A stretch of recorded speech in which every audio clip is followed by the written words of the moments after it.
Yes. Yes, kuya. Yes. Okay, so we should have a one that is sharpened and the one that is dull. So, for an example, this one. Okay, as you can see, yung isa, sharpened, yung sa taas, tapos yung sa baba naman is dull. So, try writing it. So, nakikita nyo yung shading dito sa reference natin.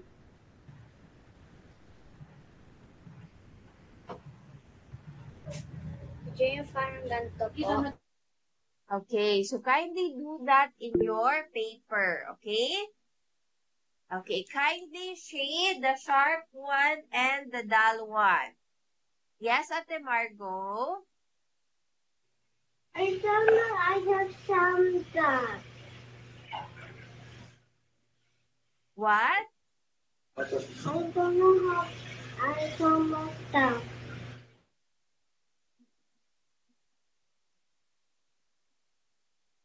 Okay, how many pencils do you have, Ate Margo? Oh, you have two. So, yung isang pencil lang ang tahalan mo, okay? The other one, wag mo nang tahalan. Okay, very good. So, what did you observe? Which one is wider, the sharp one or the dull one?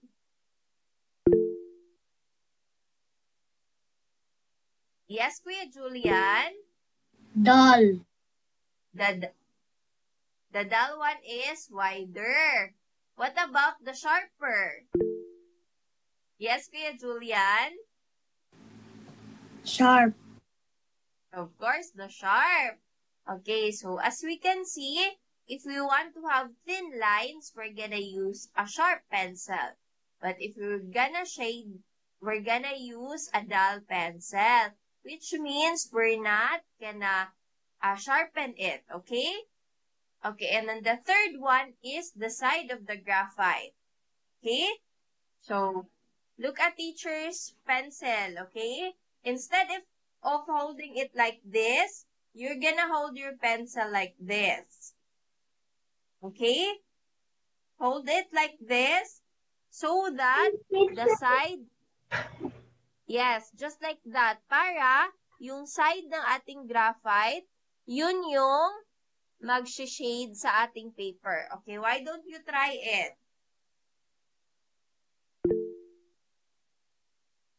Okay, now which one of all the sharp, dull, and side of the graphite, which one is wider? Which is the widest?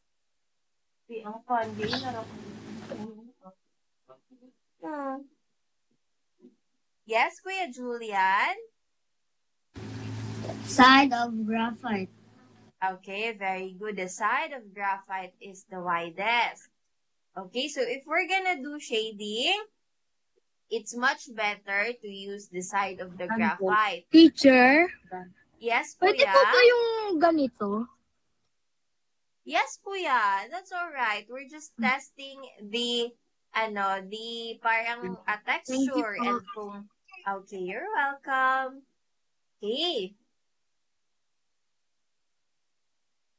So next we have how to hold your pencil properly. Okay, so we have the writing grip for the wrist and the overhand grip. Kita guys, ang paper na any paper. Okay, so teacher's gonna open her other camera. Just wait a minute pa. Okay? Okay, yung isip ko na open ka na nag-drawing. Okay.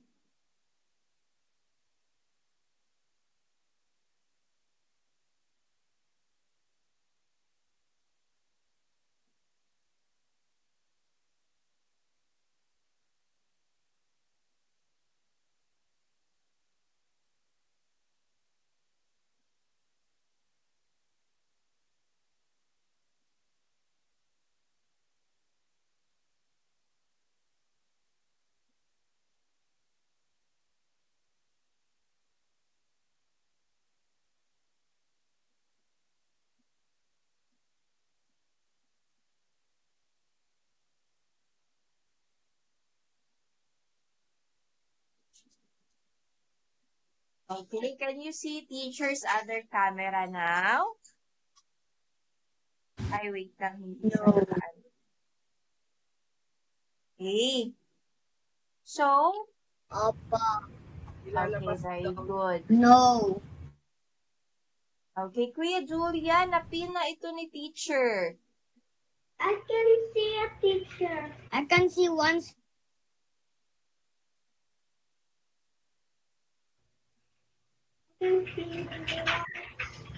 Okay, so teacher already has opened her other camera. Wait lang, ipin ni teacher and then pin ulit ni teacher. Wait lang ha. Pin ulit ni teacher.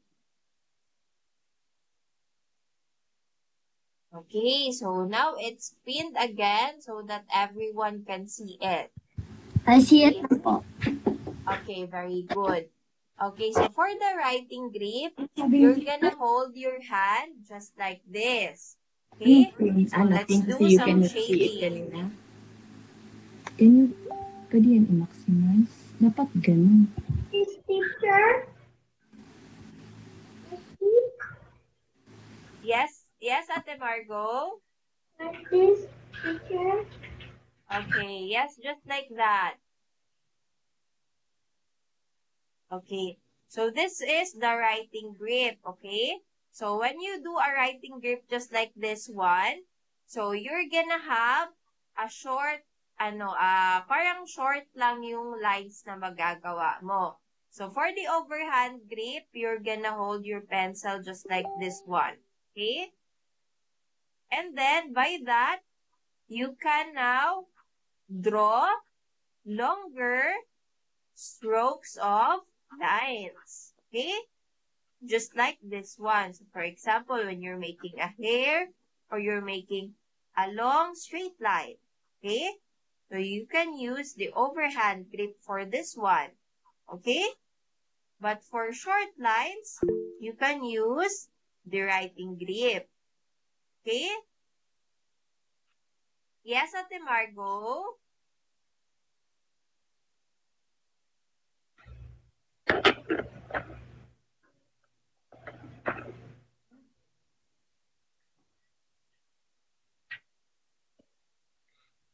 Okay.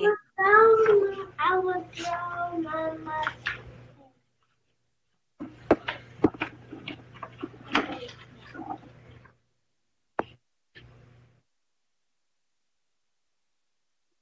Okay, so that's for how to hold our pencil properly. Okay, again, this one is the writing grip where we put here, ilalapat natin siya sa table and sa paper.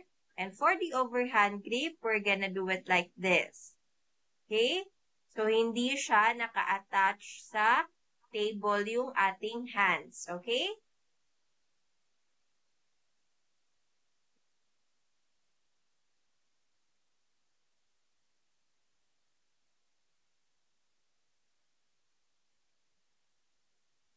Okay, now for an activity, let's make this gradients, okay?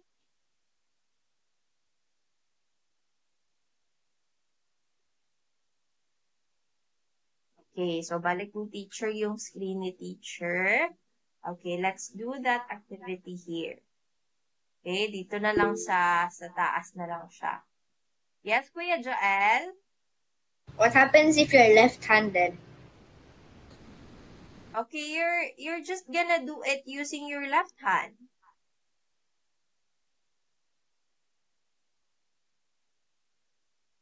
Okay, so let's try to do this activity, okay? Again, we're gonna use the side of the graphite, okay? So first, we're gonna make this one. Okay, we're gonna make some small shading. It doesn't really have to be so long. Okay? We can make it even just this small. Okay. Now, does it look like the one on the drawing? Yes or no? Yes. Are you sure? No. Try to look at it. No, it doesn't. Because in our example drawing, it's going from light to dark. So how do we do that, teacher? So how do we do that?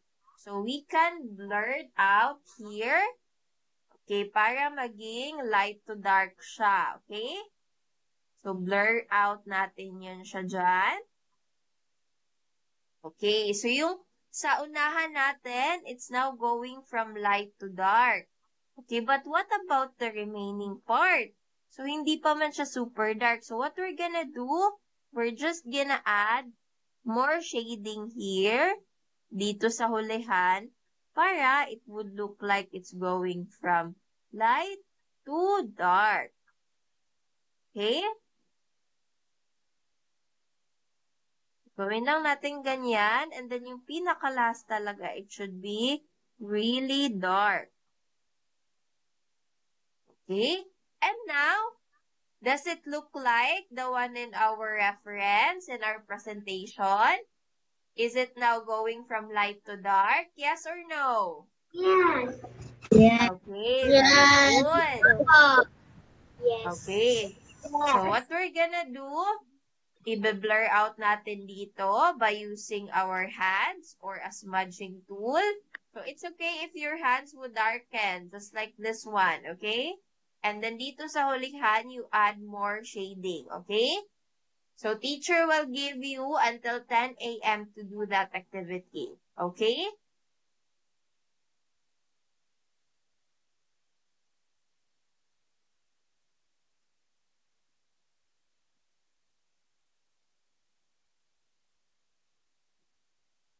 Kaon na bingking, nag-isa pa man ka. Pagkaon na, nag-taxi pa man ka. Sige na. Ano po, Mati? Nagawin isa ko na nag-taxi pa ko.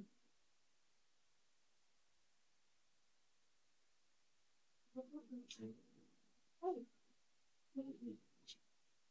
years na, pagkaroon ako ng mukha.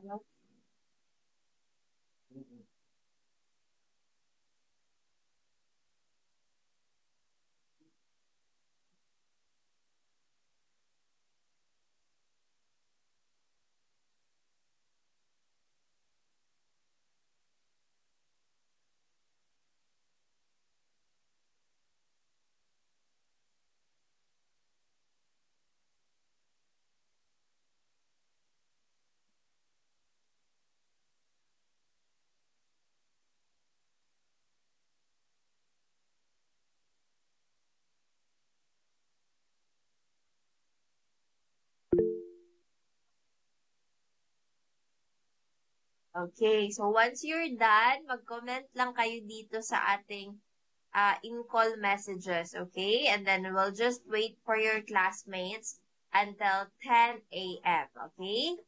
Your other classmates still have 3 more minutes.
Okay.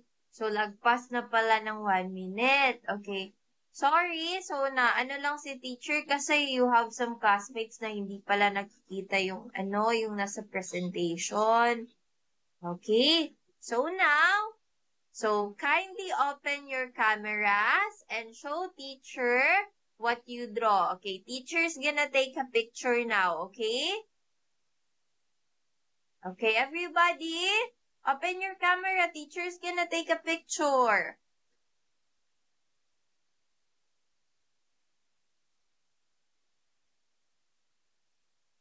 Ate Winter, Ate Isabel.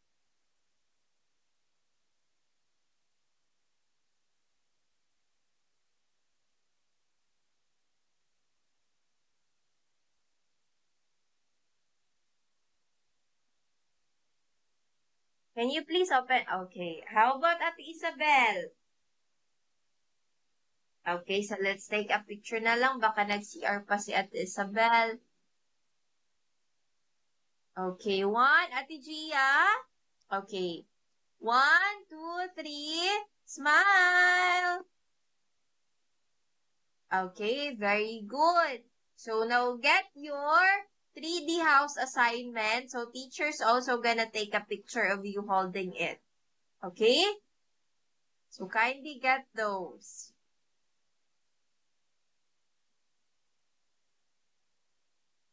Okay, your 3D house drawing.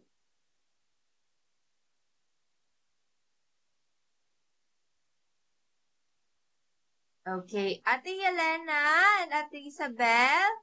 Okay. Ate Gia.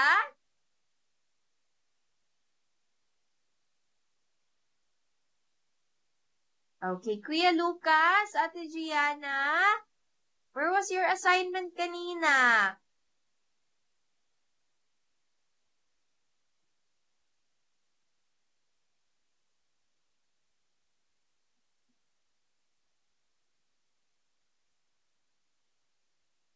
Okay, hintayin lang natin si Kuya Lucas at si Ate Gianna. Parang naghahanap pa ata sila. Yes, Ate Margo?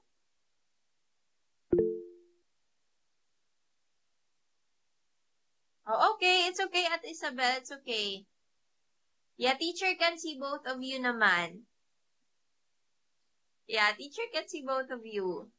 Okay, hintayin na lang natin ang another siblings, Kuya Lucas and Ate Gianna. Okay. Ate Margo, show your drawing, Ate Margo. Where's your 3D house drawing?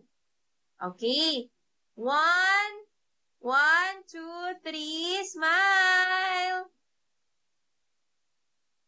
Okay, ay wait lang, Kuya Ocean. Where's your 3D house drawing, Kuya Ocean?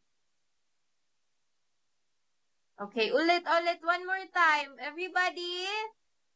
Okay, 1, 2, 3, smile. Okay, very good, everybody.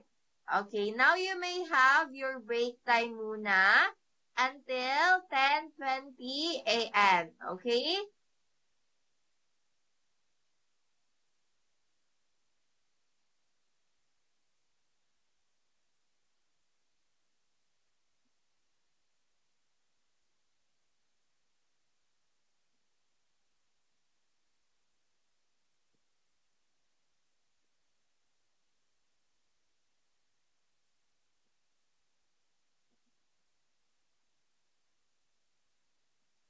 Okay, if you have any questions, so you may put it here in our in-call messages, okay? So you may have your snacks now, okay? It's now your break time.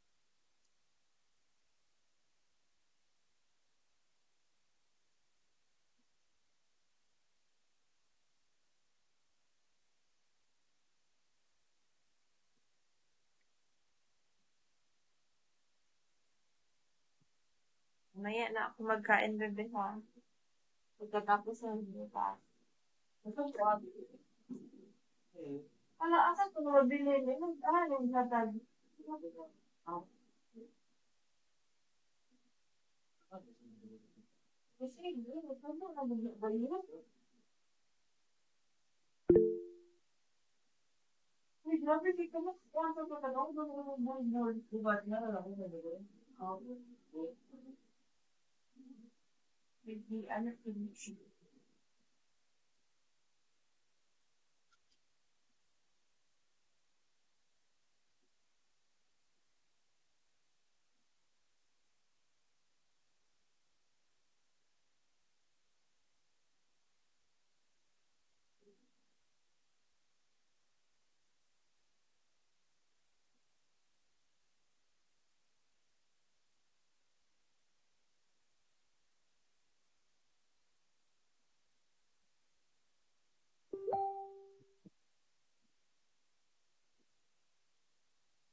Okay, 10:20 yung break time natin matatapos, okay?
Kung na mo insert, ano, kasi mga manong ibang, wala pa nang nagugat, ano, ikaw na po.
They ask what I'm drawing some.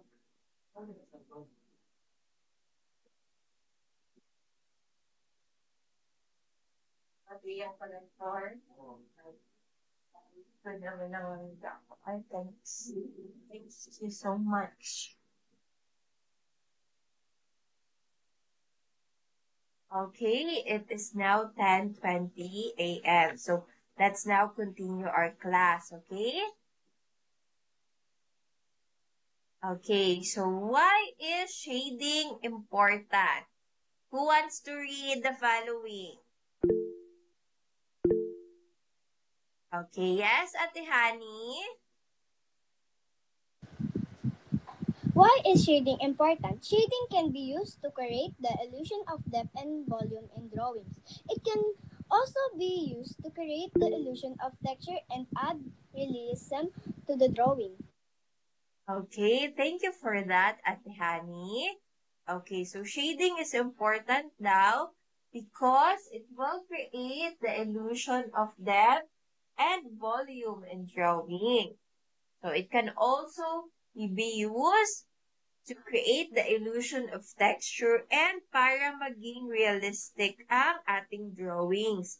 So again, di ba, yung first definition ng shading kanina is to make our 2D drawings look like they are 3D, right?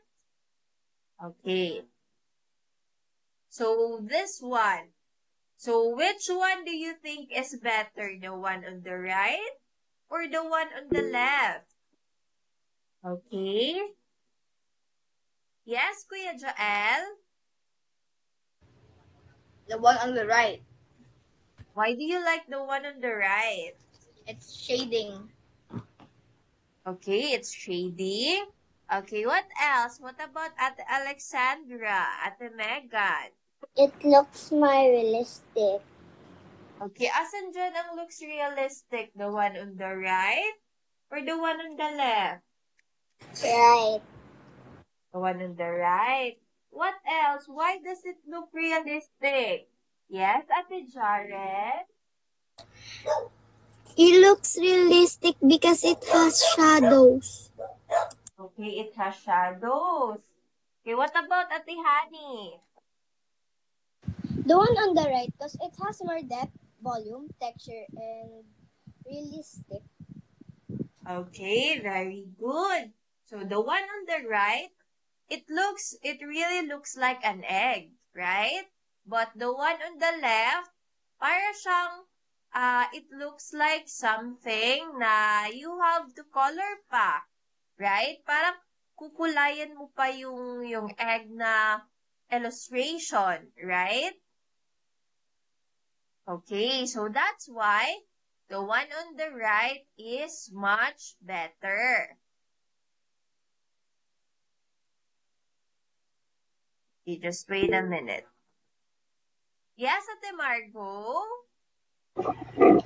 I use great to use the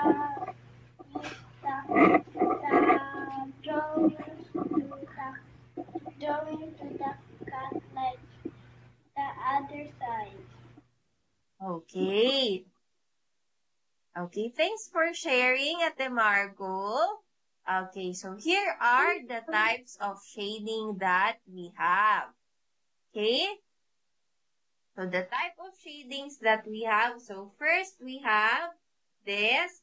Okay, teacher's gonna show you how to make each one, okay? So first, let's make a cube drawing.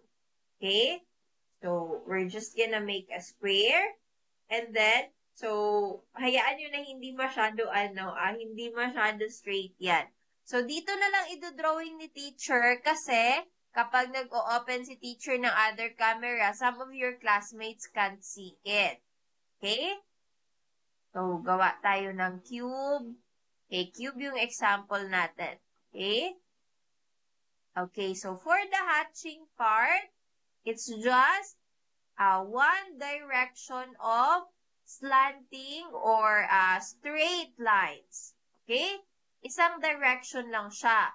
So, kapag ganyan, that is called hatching. So, yung hatching natin, pwede siyang from left to right, pero pwede din siyang from right to left. So, pwede din siyang paganto. Pero again, it should just be parang isang direction lang yan siya, okay? So, pag dadagdagan na natin yan siya ng other direction, the opposite direction, with that one, what do you think is that called? That will now be called? Cross-hatching. Cross-hatching. Very good. So, that is now called cross-hatching. Okay. So, what about, nawala yung ating square. Okay, what about this one? What kind of shading is this one? When you put a lot of dots. Stippling. Okay, stippling. Very good. So, that is called as stippling or pointillism. Okay? So, you may put it in your paper. Okay? So, that is called stippling or pointillism. So, for the blending, what we're gonna do, we're just gonna, for example, this is my drawing paper. So, we're just gonna shade them using the side of the graphite. And then, we're gonna blend them using our hands or a smudging tool, okay? So, this is an example of a smudging tool. Who has a smudging tool here? Meron ba kayo nito? Or if wala kayong smudging tool, ano yung ginamit ni teacher kanina pang blend? Lapis. Kanina? Anong ginamit ni teacher pag blend? My? Fingers. Very good. So, if you don't have a smudging tool, you can always use your fingers to blend. Okay? Okay. So, that is how we make our shading. Okay? So, ulitin ni teacher, ha? Okay. So, ano nga tawag dito? This is called as? Hatching. Hatching. Very good. What about this one? Cross-hatching. Cross-hatching. Very good. What about this one? Stippling. Stippling. Very good. What about this one? Shading. Blending. Okay, blending. Okay, hindi siya matatawag na blending pag hindi nyo siya isa-smudge. Okay? So, you should always smudge it using a smudging tool or, of course, the one tool you can always have, your fingers, your hands. Okay? Okay, very good. Okay, so now, kindly get another paper and then draw the basic shapes using the different shading styles. Okay? So, you're gonna put their types of shading. Okay, erase lang to ni teacher. Okay? So, you're gonna draw this all and then you're gonna label it in your paper, okay? You're gonna put hatching, cross-hatching, blending, and stippling. What's another term for stippling? Yes, Ate Honey? Pointillism. Pointillism. Very good. So, teacher's gonna put it here as well. Okay? So, you may start drawing now and teacher will give you 30 minutes. Okay?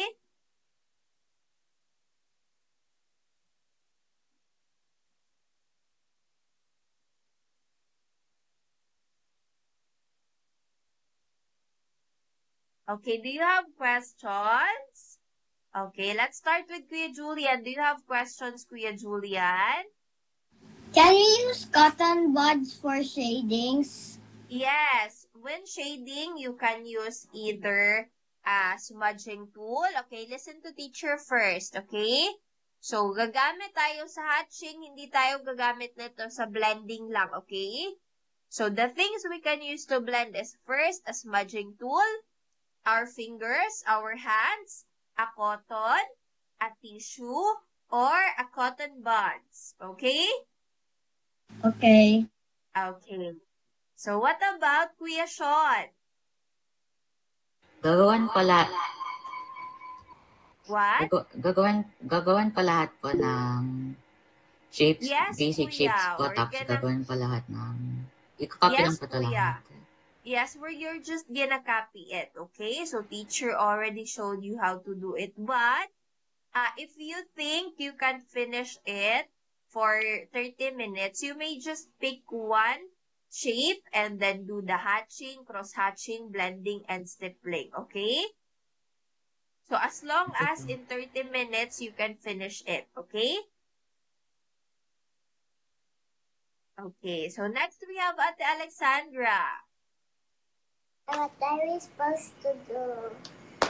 We're supposed to do these types of shading at the Alexandra. All? Yeah, teacher showed you how to do it kanina. So, yeah, okay. So, kasi kapag nag-a-other yung second camera si teacher, so merong hindi nakakakita. So, kanina, si Ate Winter, hindi niya makita yung second camera ni teacher. So that's why teacher just showed it using the drawing tablet, okay? Okay, so do you have any more questions? Okay. Yes, Ate Hani? Gagawin po lahat ng shapes? Yes, Ate Hani. Yes, Kuya Julian? My dad is calling me. Should I answer it or no?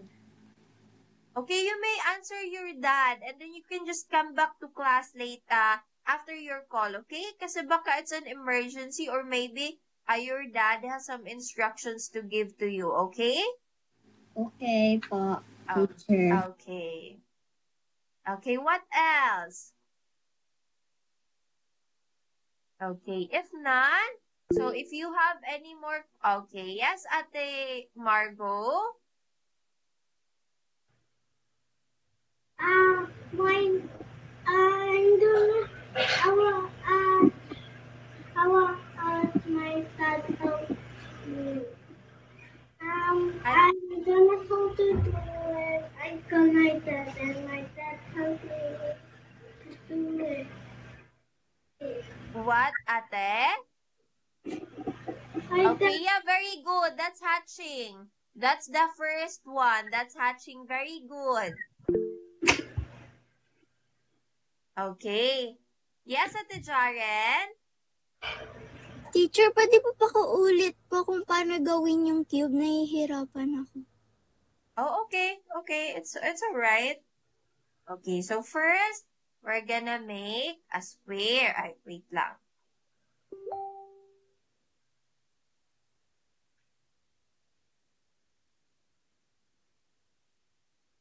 Okay, so the first thing we're gonna do, we're gonna make a square. Okay? And then, we're gonna angle it. We're gonna have 3 diagonal lines. So, the diagonal lines, they should be the same in size. Okay? And then, we'll just connect them. Okay? Okay, did you get it, Ate Jaren? Okay, very good. Okay, so for the, for the cone, you're just gonna put this one, parang baliktad na V. And instead of a straight line, we're gonna put a curved line there, okay? And for the sphere, you're just gonna make a circle. And then, we're gonna add the shading here to make it look like from 2D circle to be a 3D sphere. Alright? Alright. So you may now continue with your drawings, okay? So if you have any questions, just put it here in our in-call messages, okay? Okay.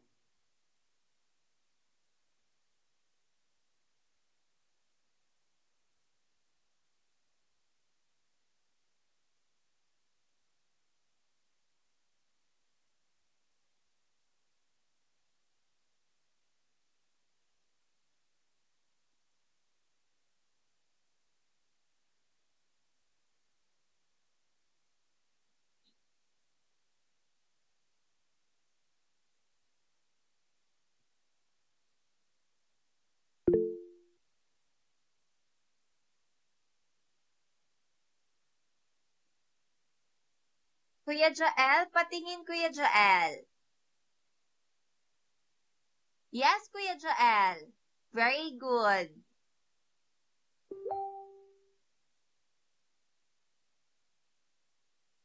Yes, you may go to the bathroom.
Okay, Kuya Julian, may I see it? Okay, wow, very good. Ang bilis ni Kuya Julian. Okay, Kuya Julian, so besides stippling, you also write it the one na sinulat ni teacher, okay? Another term for stippling is pointillism, okay? Okay, so once you're done, mag-wait lang tayo sa other classmates niyo, okay? Kasi your other classmates are still doing the activity.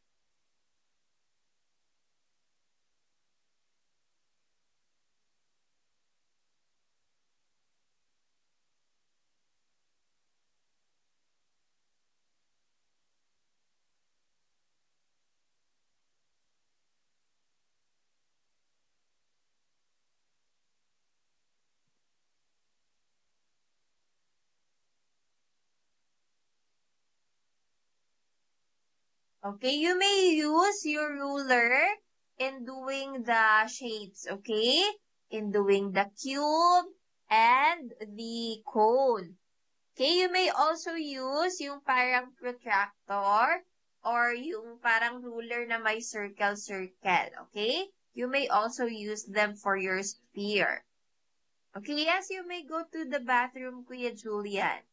Yeah, the one that Ate Jaren is holding. Parang ganon. Yeah, that one. You can also use that. Okay?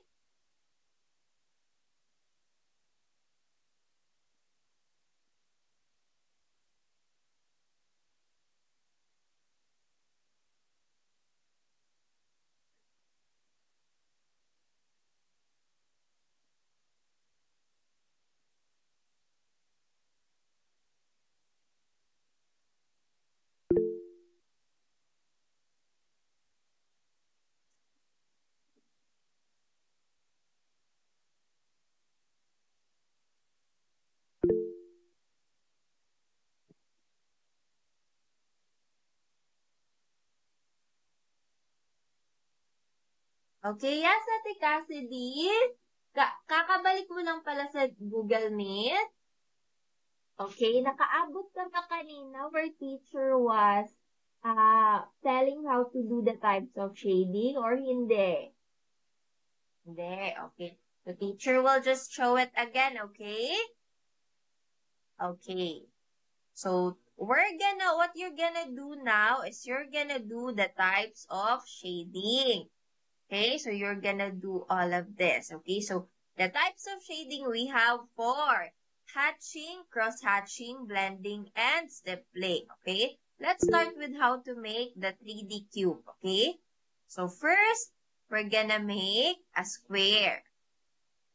Okay, we're gonna make a square here. So that's the first step in making a cube. And then the next one is to add a diagonal line, 3 diagonal lines that are the same in size. Okay, and then we're gonna connect them. And then that's how we make our cube. So sa cone naman, parang sa triangle lang, but instead of having a straight line base, we're gonna have it a curved line. Okay, so we're gonna make a V na baliktad, and then a curved line. And then for the sphere naman, circle lang siya na lalagyan natin ng shading to make it look like a sphere. Okay, let's start with this one, the hatching. Okay, so how to do the hatching? So first, we're gonna make parang slanting or diagonal lines or straight lines going to one direction. Okay? So for this example, we're gonna do from top to bottom and left to right. Okay? So this one now is called hatching. Okay? That is the first type of shading that we have. When we add another diagonal line that is opposite to the other one, so that is now called as cross-hatching. Okay, Ate Cassidy, sa ano lang si teacher ngayon, naka-digital drawing lang sino-show ni teacher kasi if kakatulad ni teacher kanina na nag-open ng other camera, yung other classmates mo kasi is hindi nakakakita, okay? But in this way, you can all see what teacher is drawing, okay? So that is our hatching and cross-hatching. Okay, so what about the pointillism? Okay, so for the pointillism, we'll just make our shape here and then we're just gonna put a lot of dots. Just dot, dot, dot, dot, dot, dot. And that is now our stippling or pointillism. Okay, so it's this one. So you can call that a stippling or pointillism. Okay? So next one, the fourth one that we have, which is, usually ito yung ginagamit when it comes to shading para mas siya, parang it's usually used para yung yung paggagamit is, okay, okay, para maganda yung shading natin. Okay? Okay, so the next one is the blending. Okay, so for the blending, katulad ng ginawa ni teacher kanina, we're gonna use the side of the graphite and then we're just gonna shade a whole part here and then we're gonna smudge it. So how do we smudge it? So in smudging, you can use your yung ginamit ni teacher kanina. So you can use your fingers or your hands for smudging because you always have your hands naman. Or you can also use a smudging tool like this one the teacher is holding. Or you can also use a cotton or a cotton buds and a tissue. Okay? Ate Cassidy? Ate Cassidy?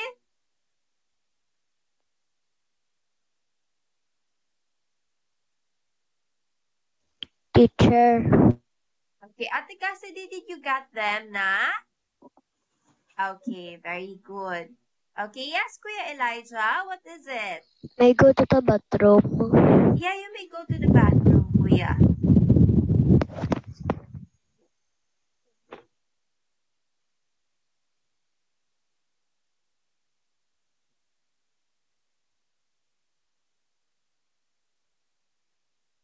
Okay, if you have more questions, don't hesitate to ask the teacher, okay?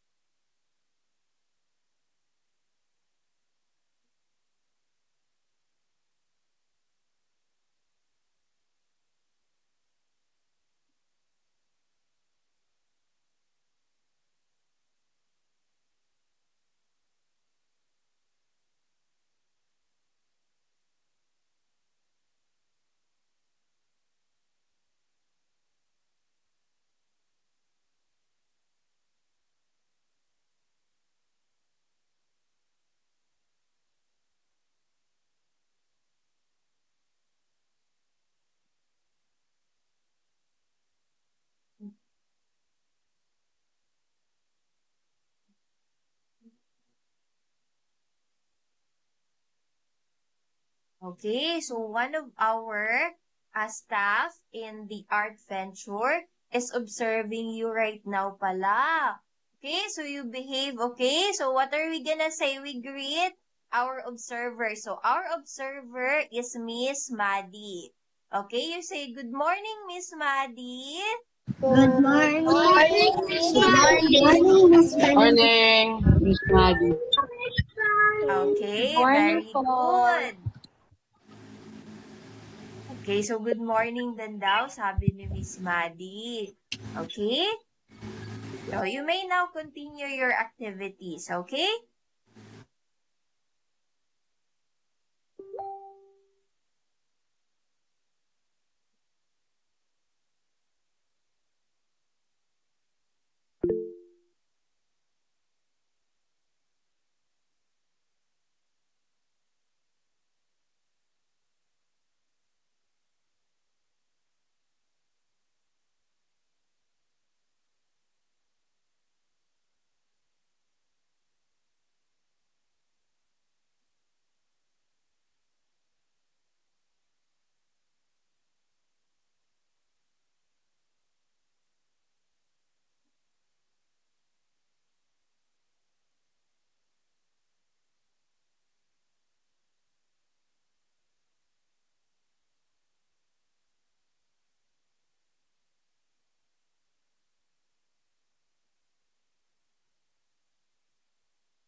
Okay, so wait lang natin yung other classmates natin, okay?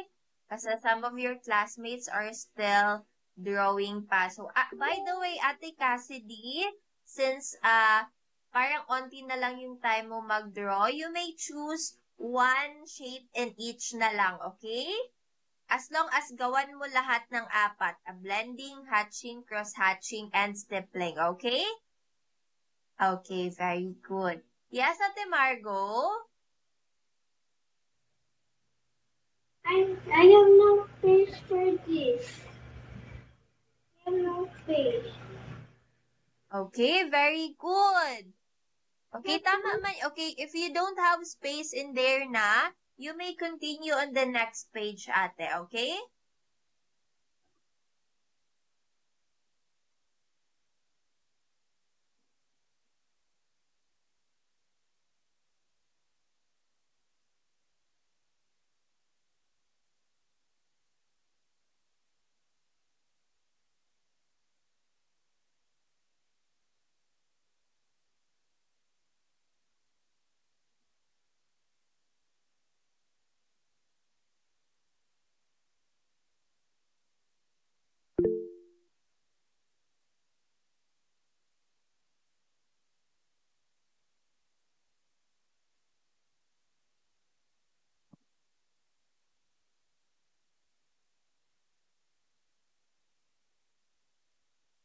Okay, 4 more minutes.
Okay, it's now 10:55.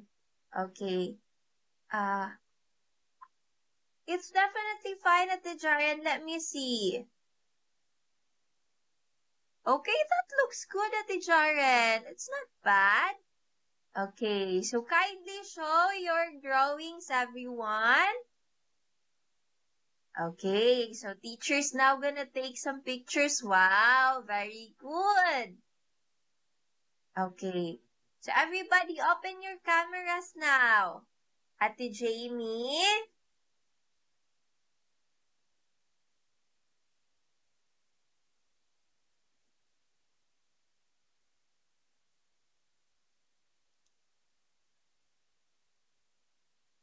Okay, Ate Yelena and Ate Isabel, okay? What about Ate Gia? Kuya Mo? Show us your artworks now. Okay, Ate Alexandra? Okay, na-blurry. Okay.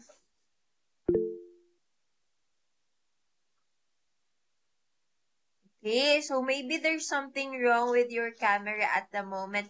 So, ay, nag-out si Ate Gia. Baka babalik lang yun para mag-reconnect.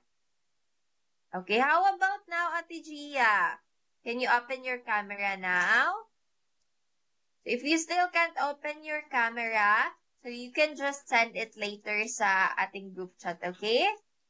So, 1, 2, 3, smile! Okay. Very good, everybody. Okay, so your drawings really look good.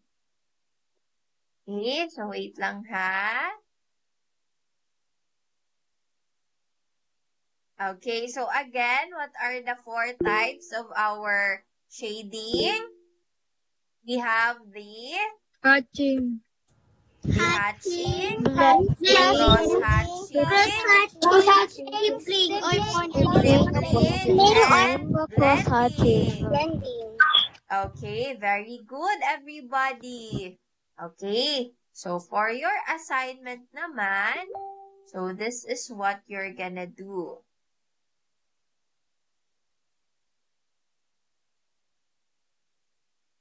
Okay, you're gonna make an apple, okay? And then in making that apple, you're gonna use shading, okay? So as you can see, dito sa apple, merong hatching, cross-hatching, and blending na ginawa, okay? Yes, Ate Margo? I cannot write that. What, Ate? I cannot write that. Okay, teacher's gonna send it to the group chat. Okay? So that's all for today, guys. Did you enjoy our class for today? Yes. Okay, very good. Yeah. Okay, that's all for today and see you tomorrow. Bye-bye. Thank you. Bye. Thank you po. Adios, amigos. Have a